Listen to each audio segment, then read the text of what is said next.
Speaker sir, मेरा कल एक सवाल था जो हिंदुस्तान के इतिहास में पहली बार डिसीजन लिया गया कि इलेक्शन कमिश्नर्स को फुल फुल इम्यूनिटी दी जाएगी। ठीक है, ये है ना, इसका जवाब इसका पीछ में खत्म नहीं किया सर। इसके पीछे जो थिंकिंग थी वो हमें सबसे पहले बताएं। ठीक है। दूसरी बात, नहीं हरियाणा की जहां इन्होंने बात की, इन्होंने एक उदाहरण लिया, वहां पर अनेक उदाहरण हैं। वो भी आपने दिया था ना, 19 वो भी आपने दिया था, इसलिए वो भी 19 लाख वहां पे फेक लोग, वो उदाहरण आपने दिया था, इसलिए उसका जवाब दिया। और ये भी हमें बता दीजिए, actually let us have a debate on my press conference. Let us go. Let us have very good idea. Let us have a debate on my press conference. Amit Shah ji, I challenge you to have a debate on the 3 press conferences. Please. ठीक है, बैठ जाइए। माननीय, please माननीय, आपने बात की, please. Debate ही तो चल रही है। उत्तर प्रदेश में और हरियाणा में दोनों चुनाव में वोट कैसे दे रहे हैं? प्लीज ये भी जवाब दे दीजिए। माननीय गृह मंत्री जी। मान्यवर, पहली बात मैं स्पष्ट करना चाहता हूं, मैं 30 साल से विधानसभा और संसद में जनप्रतिनिधि के रूप में चुनकर आता हूं। मुझे लंबा अनुभव है संसदीय प्रणाली का।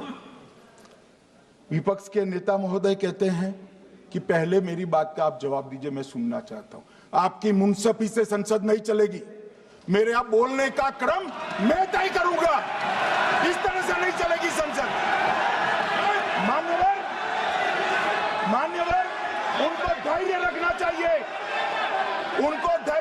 चाहिए, मेरा जवाब सुनने का। इनकी एक एक बात का जवाब मैं दूंगा, मगर मेरे भाषण का क्रम वो तय नहीं कर सकते, मैं करूंगा, क्योंकि मैं बोल रहा हूं।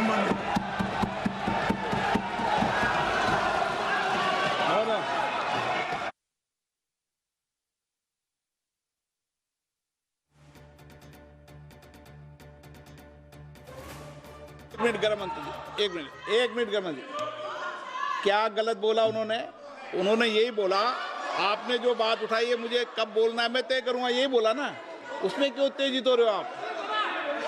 हाँ, आपके 2-2 मिनट में खड़े होने से थोड़ी जवाब देते रहेंगे। नो, माननीय गृह मंत्री, नहीं होगा। मैं आपको फिर मौका दूंगा, आपको। हाँ बोलिए, बोलिए सर, ये बोलिए। आपने अगर अमित शाह जी का रिस्पांस देखा तो ये कंप्लीटली डिफेंसिव रिस्पांस है। ये घबराया हुआ रिस्पांस है, ये डरा हुआ रिस्पांस है। अब सुनिए पूरी बात, प्लीज मानिए। नो, सच्चा रिस्पांस नहीं है। माननीय गृह मंत्री जी, मान्यवर, आपके चेहरे पर बैठो। मान्यवर, आपके चेहरे पर चिंता की लकीरें मैं देख रहा हूं कि मैं क्या बोलूंगा। मैं उनके उकसावे में नहीं आऊंगा, मैं मेरे विषय पर बोलूंगा। मान्यवर, मैंने इतना ही कहा कि मेरे भाषण का क्रम मैं तय करूंगा। मेरे भाषण का पहले क्या बोलना, बाद में क्या बोलना, मैं तय करूंगा। और मैं मानता हूं कि हर एक वक्ता का ये अधिकार है, उनका भी है, मेरा भी है। कल वो बोल रहे तो हम ऐसा थोड़ी ना बोले आप झूठ क्यों बोल रहे हो। हम नहीं बोल सकते साहब, वो माननीय विपक्ष के नेता है, वो बोल सकते अपना भाषण। मान्यवर, और मैंने तो ये भी कहा, मेरा पूरा भाषण छूट कर कुछ बच जाता है तो आप पूछिएगा, मैं जवाब दूंगा। मगर अब धैर्य भी चाहिए और सुनना भी चाहिए, दोनों चीजें करनी पड़ती है।